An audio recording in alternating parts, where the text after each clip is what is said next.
तो हेलो दोस्तों, आपका बहुत बहुत स्वागत है हमारे यूट्यूब चैनल पे। दोस्तों आज की वीडियो में हम बात करने वाले हैं कि अगर आप ईटीएफ के थ्रू एक लॉन्ग टर्म पोर्टफोलियो बनाना चाहते हैं या फिर आप इसमें स्विंग ट्रेडिंग भी करना चाहते हैं तो आप इस वीडियो के अंत तक जरूर बने रहिएगा दोस्तों। और इसमें हम देखेंगे कि जैसे कि आपको पता है कि स्टॉक मार्केट में आज की डेट में लगभग 5,500 से भी ज़्यादा स्टॉक्स लिस्टेड हैं स्टॉक मार्केट में।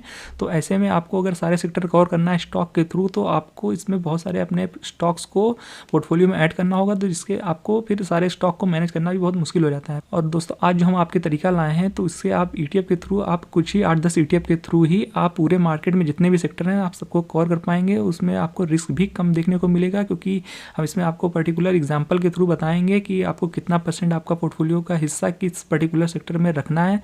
तो दोस्तों ये वीडियो बहुत ही इन्फॉर्मेटिव होने वाला है, तो दोस्तों वीडियो के अंत तक जरूर बने रहिएगा। वीडियो शुरू करने से पहले हम आपसे एक रिक्वेस्ट करना चाहेंगे कि अगर आप हमारे चैनल पर पहली बार विजिट किए हैं तो चैनल को सब्सक्राइब करना बिल्कुल भी मत भूलिएगा और बेल आइकन को भी दबाना बिल्कुल भी मत भूलिएगा, इससे आपको लेटेस्ट वीडियो तुरंत मिलते रहेंगे। तो चलिए दोस्तों देख लेते हैं कि हम आपके लिए कौन कौन सी ईटीएफ्स लाए हैं, उसमें आपको कितना % अपने पोर्टफोलियो का रखना है। तो चलिए दोस्तों वीडियो को शुरू करते हैं बिना टाइम वेस्ट किए हुए। तो दोस्तों ये हम आ गए अपने स्क्रीन पे। आप यहाँ देख सकते हैं कि आपको बहुत सारी इसमें ईटीएफ दिख रहे होंगे। आपको इसमें बिल्कुल भी कंफ्यूज नहीं होना है, हम आपको एक एक चीज़ें पर्टिकुलर समझाते हुए चलेंगे। तो चलिए दोस्तों एक एक करके हम आपको ईजिली समझाएंगे इसमें। तो चलिए दोस्तों शुरू करते हैं। तो दोस्तों पहले लाइन पे आप यहाँ देख सकते हैं कि यहाँ पे हमने लिखा है ईटीएफ पोर्टफोलियो। यहाँ पे आपको देखने को मिल जाएगा 100%, मतलब कि यहाँ पे आप कोई भी अपना पोर्टफोलियो को एज्यूम कर सकते हैं। मान लेते हैं किसी का फंड 1 लाख रुपए है तो आप यहाँ पे 100% की जगह 1 लाख को एज्यूम कर सकते हैं। तो जो भी फंड आप ईटीएफ में डालना चाहते हैं, स्टॉक की बात नहीं हो रही यहाँ पे, आप जो भी स्टॉक में इन्वेस्ट करना चाहते हैं वो आप अपना अलग देख लीजिएगा। हम यहाँ पे वो उस फंड की बात कर रहे हैं, उस पर्टिकुलर फंड की बात कर रहे हैं जो आप ईटीएफ में इन्वेस्ट करना चाहते हैं। तो दोस्तों चलिए शुरू करते हैं एक एक करके। तो दोस्तों पहले नंबर से स्टार्ट करते हैं। जो पहला हमारा ये निकल के आ रहा है आप यहाँ देख सकते हैं, जहाँ पे हमने 1 लिखा हुआ है। तो यहाँ पे आप देख सकते हैं ये लिक्विड बीज है दोस्तों। जैसा कि आपको पता है लिक्विड बीज में पैसा रखना बहुत ही ज़रूरी है आज के टाइम में, क्योंकि किसी को नहीं पता किस दिन मार्केट कितना टूट जाए। कोरोना जैसी स्थिति दोबारा भी आ सकती है, या रसिया और यूक्रेन जैसी कभी भी स्थिति आ सकती है। तो दोस्तों अगर आपके पास मार्केट में पैसा रहेगा तो आप सेफ सिक्योर और फील कर पाएंगे मार्केट में। तो कहने का मतलब आपको फ्री कैश भी होल्ड करके रखना है, वो चाहे आप लिक्विड बीज में भी रख सकते हैं, आपकी चॉइस है, या फिर आप अपने बैंक में भी रख सकते हैं, या फिर आप अपने डीमैट अकाउंट में भी रख सकते हैं। ये खैर चॉइस आपकी है, लेकिन हमने यहाँ पर लिक्विड बीज लिख दिया है। और आपने यहाँ नीचे उसके नीचे % भी देख रहे होंगे, तो यहाँ पे हमने लिखा है 25%।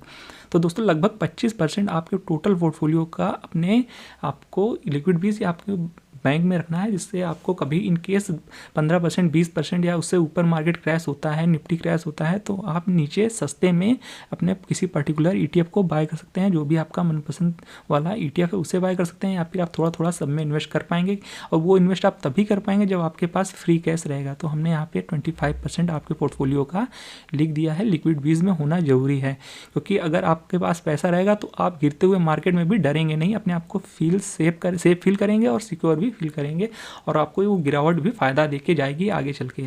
तो दोस्तों ये तो बात हो गई लिक्विड बीज की। ये भी एक तरह का ईटीएफ है दोस्तों, इसमें भी आप अपनी होल्डिंग रख सकते हैं। यहाँ से भी आपको लगभग 3 से 4% का रिटर्न मिल जाता है एनुअली। तो दोस्तों आप इसको गूगल करके इसके रिटर्न देख सकते हैं, पास्ट में कितने रिटर्न बना के दिया है लिक्विड बीज। तो खैर दोस्तों ये तो बात हो गई लिक्विड बीज की। चलिए आगे हम ईटीएफ देख लेते हैं, दूसरे ईटीएफ कौन से हैं। तो दोस्तों जो हम दूसरा ईटीएफ बता रहे हैं आपको वो है निफ्टी 20, जैसा कि आप यहाँ देख सकते हैं। और इसमें भी हमने आपको अपने पोर्टफोलियो का 25% ही लगाने को दिखाया है। जैसा कि ये निफ्टी 20 है जो हमारे इंडेक्स को कवर करता है, निफ्टी 50 को। तो इसमें आप बहुत ही ट्रस्ट कर सकते हैं, जैसा कि इंडेक्स है टाइम के साथ ऊपर ही जाता है। आप पिछले 20-25 साल का रिकॉर्ड देख सकते हैं गूगल में। तो निफ्टी 20 ने शानदार रिटर्न बना के दिए हैं, 14 से 15% के आसपास रिटर्न बना के दिए हैं एनुअली। दोस्तों ये ऐसा ईटीएफ है जिसमें आप बहुत ही ट्रस्ट कर सकते हैं, इसलिए हमने आपको यहाँ पर 25% लिखा है अपने पोर्टफोलियो का। आप चाहें तो यहाँ कुछ आगे पीछे भी कर सकते हैं अपनी नीड के अकॉर्डिंग। तो दोस्तों ये तो बात हो गई दूसरे ईटीएफ की, इसको तो आप जानते ही थे। तो तीसरे ईटीएफ को भी चलिए हम देख लेते हैं। तो तीसरा ईटीएफ जो निकल के आता है दोस्तों वो हमारा निकल के आता है बैंक 20, जैसा कि आप यहाँ देख सकते हैं। तो बैंक 20 भी ईटीएफ एक ऐसा है जिससे आप बैंक को कवर कर सकते हैं। इसमें प्राइवेट सेक्टर के और गवर्नमेंट सेक्टर के दोनों ही स्टॉक्स आ जाते हैं, और इसमें टॉप 10 इंडिया के स्टॉक्स हैं जो गवर्नमेंट सेक्टर और प्राइवेट सेक्टर दोनों को ही कवर कर लेता है। तो दोस्तों ये बहुत ही अच्छा ETF है, इसमें भी आप अपने पोर्टफोलियो का 10% डाल सकते हैं। तो ये तो बात हो गई तीसरे ETF की। चलिए चौथा ETF भी देख लेते हैं। तो चौथा ETF जो निकल के आ रहा है दोस्तों, ये IT20। दोस्तों इसमें हमने 8% आपको लिखा है, आप इसमें चाहे तो आगे पीछे भी कर सकते हैं, पर हमने आपको 8% सजेस्ट किया है क्योंकि ये इसमें सिर्फ 10 ही स्टॉक हैं, इसलिए हमने इसमें सिर्फ 8% ही सजेस्ट किया है। और इसमें 8% सजेस्ट करने की वजह मेन यही है कि इसमें सिर्फ 10 स्टॉक्स हैं, पर दोस्तों ये 10 स्टॉक्स भी बहुत ही अच्छे स्टॉक्स हैं, तो आप इसमें ट्रस्ट कर सकते हैं। तो इंडिया के जो टॉप 10 IT कंपनीज है उसमें ये IT20 इन्वेस्ट करता है, तो ये भी एक अच्छा ETF का ऑप्शन निकल के आता है आज की डेट में। तो आप चाहें तो यहाँ भी 8% या से लगभग 10% तक आप इसमें पैसा डाल सकते हैं। तो ये बात हो गई IT20 की। चलिए अब आगे कुछ ETF देख लेते हैं। तो अगला ETF जो निकल के आता है दोस्तों, वो है गोल्ड और सिल्वर वीज। तो दोस्तों आप गोल्ड और सिल्वर में भी इन्वेस्ट कर सकते हैं, जैसा कि हमारे वीडियो में आपको भी देखने को मिल जाएगा कि गोल्ड और सिल्वर ने कितने शानदार रिटर्न बना के दिए हैं पिछले 1 साल में, 2 साल में। तो आप इसको भी निगलेक्ट नहीं कर सकते हैं आज के टाइम में। तो गोल्ड और सिल्वर में भी इन्वेस्ट कर सकते हैं, आप यहाँ 5% तक डाल सकते हैं। तो ये तो बात हो गई दोस्तों गोल्ड और सिल्वर की। तो चलिए अब अगला ETF देख लेते हैं। तो दोस्तों जो अगला ETF निकल के आता है वो निकल के आता है USA मार्केट का, जो कि अमेरिका की मार्केट है। वो उसे हम कवर करते हैं मोतीलाल ओसवाल के नैस्डैक 100 से, जो आप नीचे देख सकते हैं। तो आप चाहे तो यहाँ पे आप अपना पोर्टफोलियो का 10% डाल सकते हैं, जो कि मोतीलाल ओसवाल का नैस्डैक 100 ETF है। तो ये नैस्डैक को कवर करता है। इसमें भी ज़्यादातर कंपनियाँ IT सेक्टर की हैं और इसमें बहुत सी अच्छे स्टॉक हैं जो आप अपने डेली लाइफ में यूज़ करते हैं, जैसे कि गूगल हो गया, एप्पल हो गया, अमेज़ॉन हो गया, नेटफ्लिक्स हो गया। ऐसे स्टॉक्स हैं। तो बहुत बड़ी कंपनी वाले स्टॉक्स हैं इसमें, जिसको आप डेली लाइफ में यूज़ करते हैं। फेसबुक जैसी, टेस्ला जैसी स्टॉक्स हैं। तो मोतीलाल ओसवाल का जो नैस्डैक 100 ETF है, ये बहुत ही बड़े इसमें स्टॉक्स हैं। तो आज की डेट में USA मार्केट को भी कवर करना बहुत ज़रूरी है, जिससे आपको डाइवर्सिफिकेशन का फ़ायदा और मिल जाता है। तो ये बात हो गई USA मार्केट की, और यहाँ पे आप चाहें तो अपने 10% डाल सकते हैं। तो दोस्तों अगर आपको जानना हो कि USA मार्केट को और कौन से ETF कवर करते हैं, तो हमने हाल ही में इस पर वीडियो बनाया है, आप चाहें तो हमारे चैनल पर जाकर उस पर चेकआउट कर सकते हैं इस वीडियो को। तो चलिए दोस्तों देख लेते हैं अगले ETF को। तो दोस्तों हमारी लिस्ट का जो अगला ETF है वो निकल के आता है FMCG और कंजम्पशन सेक्टर का। तो वहाँ पे भी हमने आपको 5% सजेस्ट किया, आप चाहें तो वहाँ भी 5% तक अपना डाल सकते हैं अपने पोर्टफोलियो का। तो अगर FMCG को कवर करना चाहते हैं या फिर कंजम्पशन को कवर करना चाहते हैं, तो वहाँ आपको ईजिली 5% तक ETF के थ्रू आप जा सकते हैं। तो चलिए अगले ETF को देख लेते हैं। आप अगले ETF जो फाइनेंशियल सर्विसेज को देख रहे हैं आप यहाँ पे, इसमें भी आप अपने पोर्टफोलियो का 4% तक डाल सकते हैं। तो फाइनेंशियल सेक्टर को भी कवर करना आज के टाइम पे ज़रूरी है। और फार्मा 20 आप यहाँ देख सकते हैं। फार्मा 20 भी एक आज के टाइम में है। अगर आप फार्मा सेक्टर के स्टॉक्स को कवर करना चाहते हैं, जो मेडिकल से रिलेटेड कंपनीज होती हैं, तो आप फार्मा 20 के थ्रू अपने जा सकते हैं। इसमें भी आप अपने पोर्टफोलियो का 4% तक डाल सकते हैं। तो फार्मा 20 को भी कवर करना आज के टाइम बहुत जरूरी है, क्योंकि कभी भी अगर मान लेते हैं आगे चल के कोरोना जैसी स्थिति दोबारा से आती है देश में, तो होता ये है जब भी कोरोना आता है तो फार्मा 20, क्योंकि दवाइयाँ बिकना शुरू हो जाती हैं, तो फार्मा में तेजी आ जाती है। तो फार्मा सेक्टर को भी कवर करना जरूरी है। तो दोस्तों हमारी लिस्ट का जो आखिरी ETF निकल के आ रहा है वो है ऑटो सेक्टर से। तो ऑटो सेक्टर को भी कवर करना चाहते हैं तो आप ऑटो सेक्टर का जो ETF है उसको बाय कर सकते हैं। उसमें अपने पोर्टफोलियो का 4% तक इन्वेस्ट कर सकते हैं। तो ये हो गए दोस्तों हमारे, लगभग गिन सकते हैं 1 2 3 4 5 6 7 8 9 10। तो दोस्तों ये 10 ETF थे जो हम आपके लिए लेके आए थे। तो इस 10 ETF के थ्रू आप मार्केट के सारे सेक्टर को लगभग कवर कर सकते हैं। अगर दोस्तों इसमें से कोई सेक्टर छूट गया हो तो आप अपने हिसाब से ऐड कर सकते हैं और अपने हिसाब से थोड़ा आगे पीछे करके उसे एडजस्ट कर सकते हैं। तो खैर ये तो दोस्तों हमने आपके लिए जो ETF लाए थे वो 10 ETF वो हमने आपको बता दिया और सबका परसेंटेज भी लिख दिया है। तो आपका पोर्टफोलियो जो भी हो, 1 लाख हो या 2 लाख हो या आपका 5 लाख हो तो या 50,000 भी हो, तो आप अपने हिसाब से परसेंटेज वाइज कैलकुलेट कर सकते हैं। इसीलिए दोस्तों हमने यहाँ पे परसेंटेज में ही सारी चीज़ें लिखी हैं, जिससे आपको कैलकुलेट करना ईजी हो जाए, तो ये वीडियो सबको समझ में आ जाए, इस वजह से हमने यहाँ पे परसेंटेज में ही लिखा है।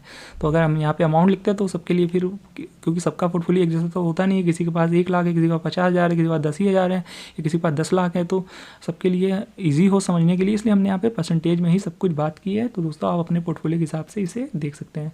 अगर आप दोस्तों आप चाहें तो ये तो हमने एग्जाम्पल के तौर पर बताया है कि किस सेक्टर में आपको कितना परसेंटेज रखना है, तो आप चाहें तो इसमें आगे पीछे भी कर सकते हैं। क्योंकि दोस्तों हो सकता है आप किसी सेक्टर को ज़्यादा पसंद करते हो, या फिर हो सकता है कि आप किसी ऐसे सेक्टर में काम करते हो जिस सेक्टर की आपको ज़्यादा जानकारी है। आप मान लेते हैं आप बैंक में काम करते हो, तो आपको बैंक सेक्टर के बारे में ज़्यादा नॉलेज हो, तो आप बैंक में अपना ये परसेंटेज बढ़ा सकते हैं। या हो सकता है आप किसी फार्मा सेक्टर में काम करते हो, आप डॉक्टर हो या फिर जो भी हो, तो आप कार से रिलेटेड काम करते हो तो आपको ऑटो के बारे में ज़्यादा जानकारी, तो आपको अपने, क्योंकि होता ही है ना दोस्तों, जिस सेक्टर में आदमी अपना काम करता है किसी की पर्टिकुलर जानकारी इस सेक्टर में ज़्यादा होती है तो उससे सब कुछ पता होता है आने वाले टाइम में क्या होने वाला है, कैसे होने वाला है, तो वो आप उस हिसाब से अपना परसेंटेज में बढ़ा भी सकते हैं। तो ये तो दोस्तों बात हो गई कि आपको कैसे किस सेक्टर में कितना पैसा लगाना है अपने हिसाब से। और दोस्तों ये भी बता दें दोस्तों कि जैसा कि ये स्टॉक मार्केट है, तो हो सकता है कि आप जिस डेट में किसी पर्टिकुलर ETF में पोजीशन बनाते हैं, जैसा कि मान लेते हैं एग्जांपल के तौर पे कि आप बैंक 20 में आप कोई पैसा इन्वेस्ट करते हैं, तो दोस्तों हो सकता है आने वाले टाइम में वो कुछ टाइम परफॉर्म ना करे, वो गिर जाए। तो दोस्तों इसका मतलब ये नहीं है कि वो आपकी सिलेक्शन गलत हो गई है या उसमें आपका पैसा लॉस हो जाएगा आगे चल के। पर दोस्तों क्योंकि ये स्टॉक मार्केट हो सकता है कुछ दिन के लिए वो सेक्टर पर्टिकुलर अभी सही काम ना कर रहा हो, डाउन ट्रेंड में जा रहा हो, पर ये ETF है दोस्तों, टाइम के साथ भले टाइम लगेगा इसमें, लेकिन आप ये फिर टाइम के साथ ऊपर ही जाएगा। तो दोस्तों अगर आपके पास, कहने का मतलब है, डिसिप्लिन है, तो आप चाहे तो ये 8% एक साथ भी लगा सकते हैं, वो लॉन्ग टर्म हो जाएगा। अगर दोस्तों अगर आपको डर रहता है, अगर आपके पास डिसिप्लिन नहीं है कि अगर मैं पैसा लगा देता हूँ 8% या किसी पर्टिकुलर सेक्टर में 10% लगा देता हूँ अपने पोर्टफोलियो का और वो वहाँ से गिरने लगता है, तो दोस्तों आप फिर ऐसे, अगर आपको डर लगता है और आपके अंदर उतनी डिसिप्लिन नहीं है, तो दोस्तों आपको एक साथ पूरा 10% या जो भी परसेंट है वो एक साथ लगाने की ज़रूरत नहीं है, आप उसे पार्ट में भी डिवाइड करके बाय कर सकते हैं। तो इससे आप चाहे तो स्विंग ट्रेडिंग भी इसमें कर सकते हैं। तो इसमें आप जैसे मान लेते हैं, हाँ 10% हमने लिखा है बैंक 20 में, मान लेते हैं बैंक का ये स्टॉक है, तो हो सकता आप इसे 4 या 5 पार्ट में डिवाइड कर दीजिए। आप 2% यहाँ पे लगाइए, थोड़ा और गिर जाए, 5% या 2% और गिर जाए तो आप फिर 2% फिर से ऐड कर दीजिए, थोड़ा और गिर जाए फिर 2% ऐड कर दीजिए। तो आप गिरते हुए मार्केट में थोड़ा थोड़ा अपना परसेंटेज लगा सकते हैं, अगर आपके पास डिसिप्लिन नहीं है तो की बात है। अगर आपको लॉन्ग टर्म पोर्टफोलियो बनाना है तब कोई बात नहीं है, आप और आपके अंदर डिसिप्लिन भी है और आप लॉन्ग टर्म में बैठना चाहते हैं तो आप एक साथ भी पैसा लगा सकते हैं। तो दोस्तों ये बात हो गई कि आपको पैसा कैसे लगाना है, तो ये भी हमने आपको समझा दिया है। तो दोस्तों आपको जैसा कि हमने पहले समझा दिया है कि ये ETF है, इसमें स्टॉक जैसा बिल्कुल भी नहीं है। इसमें एक ETF में कई सारे स्टॉक्स हैं, अकेले निफ्टी 20 में 50 स्टॉक हैं, बैंक 20 में भी 10 हैं, इसमें भी 10 हैं, इसमें तो 100 कंपनीज़ हैं। तो ऐसे मतलब कि आपको इसमें रिस्क बहुत कम होगा क्योंकि आप ETF के साथ हैं। हो सकता है कुछ दिन आपका पोर्टफोलियो रेड में रहे, पर आपको टाइम के साथ इसमें प्रॉफिट जरूर देखने को मिलेगा। अगर आप इसमें लॉन्ग टर्म में बैठते हैं तो भी इसमें कोई प्रॉब्लम नहीं है, अगर आप इसमें स्विंग ट्रेडिंग करेंगे तो भी आपको कोई प्रॉब्लम नहीं है। आप पर्टिकुलर गिरावट में थोड़ी थोड़ी बाइंग करते जाएं और पर्टिकुलर जब बढ़ने लगे मार्केट तो आप थोड़े थोड़े अपने स्टॉक से ETF सेल कर सकते हैं। तो दोस्तों जैसा कि आपको पता होगा कि स्टॉक मार्केट है, डिस्क्लेमर देना जरूरी है। अगर आप इस ETF में किसी में भी इन्वेस्ट करना चाहते हैं तो आप एक बार अपने फाइनेंशियल एडवाइज़र की हेल्प जरूर लीजिएगा और आप इसे एक बार बैक टेस्ट करके ज़रूर देखिएगा इन ETFs में, उसके बाद ही इसमें कोई इन्वेस्टमेंट करिएगा और इसमें एक अपनी एनालिसिस भी जरूर करिएगा। तो दोस्तों ये था इस वीडियो में। आई होप आपको ये वीडियो पसंद आया होगा और आपको ये भी समझ में आया होगा कि कैसे अपने पोर्टफोलियो को डिज़ाइन करना है ETF के थ्रू। तो अगर आपको इस ETF से रिलेटेड कोई भी क्वेश्चन है तो आप कमेंट में करना बिल्कुल भी मत भूलिएगा, आपको जवाब जरूर मिलेगा। तो दोस्तों अगर आपके पास ग्रो या जीरोधा का डीमैट अकाउंट नहीं है और आप इनमें से किसी में भी अपना डीमैट अकाउंट खुलाना चाहते हैं तो लिंक डिस्क्रिप्शन बॉक्स में अवेलेबल है, आप चाहें तो वहां से अपना डीमैट अकाउंट खुला सकते हैं। तो दोस्तों ये था इस वीडियो में। अगर आपको वीडियो पसंद आया तो वीडियो को लाइक और चैनल को सब्सक्राइब करना बिल्कुल भी मत भूलिएगा। मिलते हैं नेक्स्ट वीडियो में, तब तक के लिए keep learning and be discipline.